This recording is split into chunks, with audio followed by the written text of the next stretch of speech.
Hello, Flower Mound, and welcome to another interview of People in the News in North Texas. My guest today is Sandeep Sharma, who has served on the town's Charter Review Commission and Planning and Zoning Commission. Mr. Sharma is running for place 3 on the Flower Mound Town Council in the May 6th election. Last week I interviewed his opponent, Councilman Kevin Bryan. Thank you for being here, Mr. Sharma. Thank you, Bob. Good morning, Flower Mound.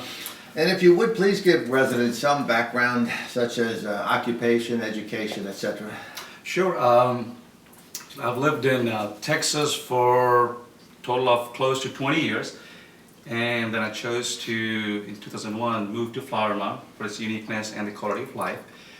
I have served on, as you mentioned, the Planning and Zoning Commission and Charter Review Commission for the town.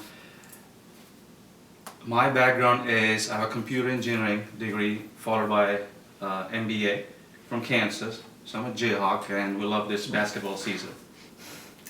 I have since then also worked at different companies. Right now I'm actually heading a management and technology consulting firm. And prior to that I worked with companies like Hewlett-Packard, IBM, Sprint, Lockheed, to name a few. So you know something about computers. That definitely could be said, yeah. Okay, how about this? Why have you decided to run for the town council? Are you dissatisfied with the direction the town is going? I'm not dissatisfied. I think the town right now is at a junction, which is very crucial. It's doing good. It's at a point where it can go up, really up, or if bad decisions are made, it can go down. We don't want that to happen. I mean, I think it's a crown jewel of Texas, and it just needs to be the best. So that's one kind of reason. And having been involved with the town in different capacities, there's different kind of things that I've learned, and I think there's a lot of value in what my background is and the things that I've done in the last few years to add more to that for the town. Sure. If elected, what experience would you bring to the council? Right, so there's a few different things. One thing is the already knowledge of being on the CRC, the charter, the constitution of the town, the planning and zoning aspects of that. The work that I and actually my team, as from a professional side, have done for the commercial companies, for the federal, state, local, in terms of offering consulting, strategic vision, building plans, roadmaps, and implementing that. That's another added value to that. And you kind of mentioned technology, which I don't want to dwell on that. And we'll talk about that. It's like there's the operations of the town. There's an aspect that I can bring to the table for that. And we can go down more on that. But also it's listening to the people, the stakeholders of the town. The stakeholders of the town are not just residents. It's residents, it's businesses, it's employees, it's the visitors. All of those people, they need to be looked at and looked after. So I want to make sure that also happens. All right, Mr. Sharma, while on the P&Z, did your votes often conflict with the council's ultimate decisions? So the votes did conflict, and that is okay.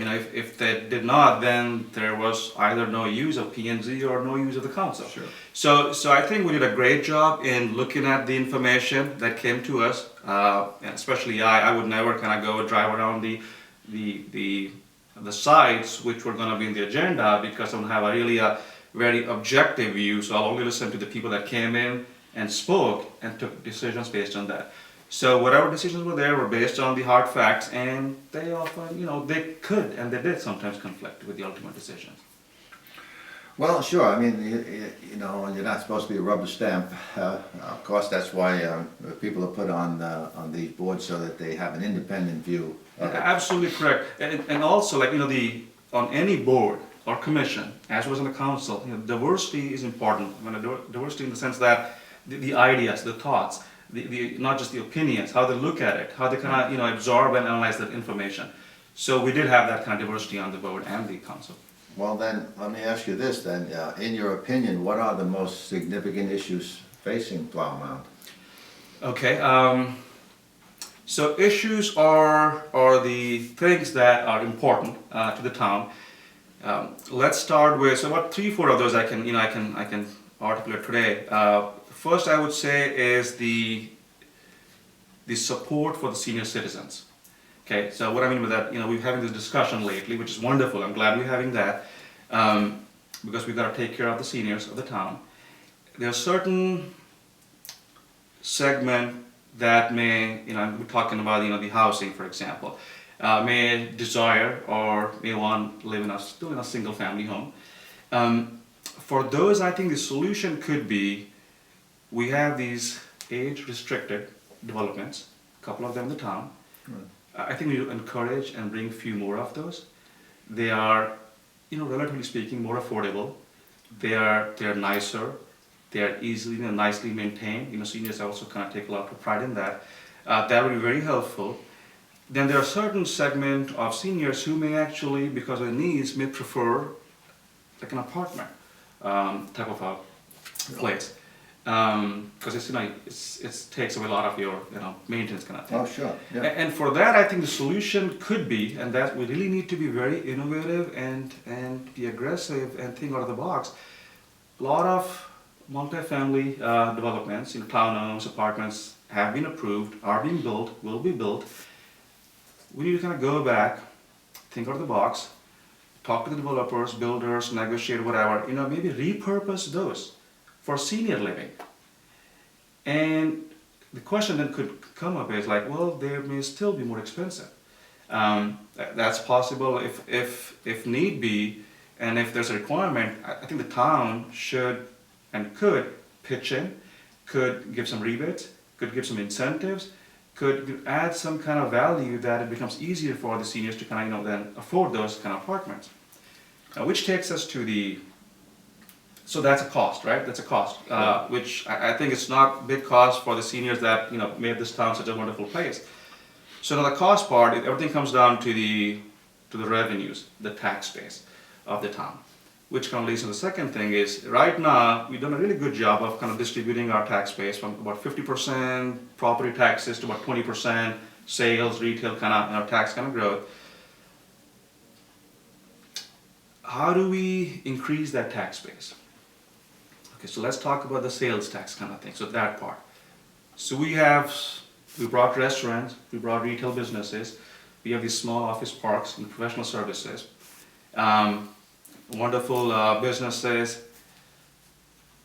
About 85% of the residents, they are college educated.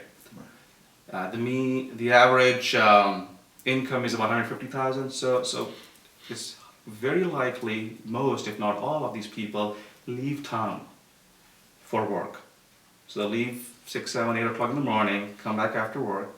They spend their lunch dollars outside. They run errands outside.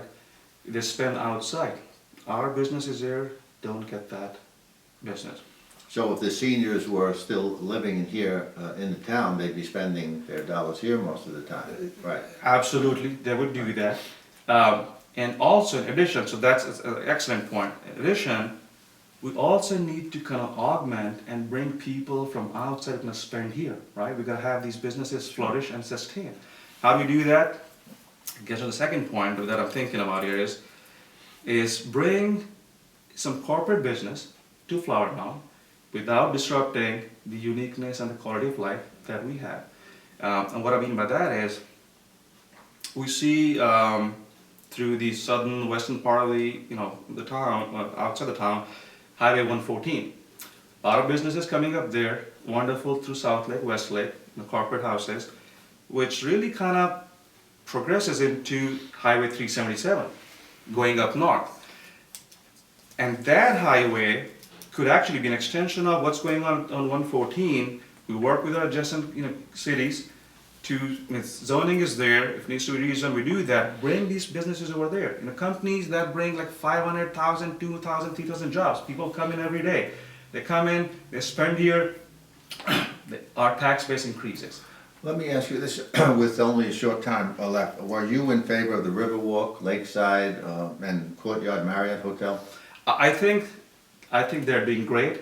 The decisions that were made, you can only make a decision based on what you know and what you can forecast. So good decisions. I think we have to really see how they really kind of turn out to be at the end of it. Hopefully they will. hopefully all these different kind of aspects of businesses and people kind of comes together and make it more successful. Okay, well, Mr. Sharma, is there anything else you'd like to add in the last few seconds we have? Sure, time goes really fast. Yeah. A lot of things to kind of say, but you know, in the end, my family, you know, 3 generations have lived in Flower Mound, at least until last year when my parents passed away. So kind of understand as a son, as a husband, as a parent, what the current and the future of the town would be, should be. As a kind of stakeholders from the town, I kind of want to take care of that. My motto is quest to excel. And even on the planning and zoning, when the town would come up and say, the staff would say, hey, we are one of the top 10 cities of towns in Texas, it wasn't enough. I would say, like, why are we not number 1? What's going to make us number 1? So that, we got to really excel. We can't really be happy where we are. I mean, that's great, but we can't stop there. Well, I want to thank you, Mr. Sharma, for being here, and good luck in the election. Thank you sir. very much, Mr. Ray. Thank you, and thank you for watching.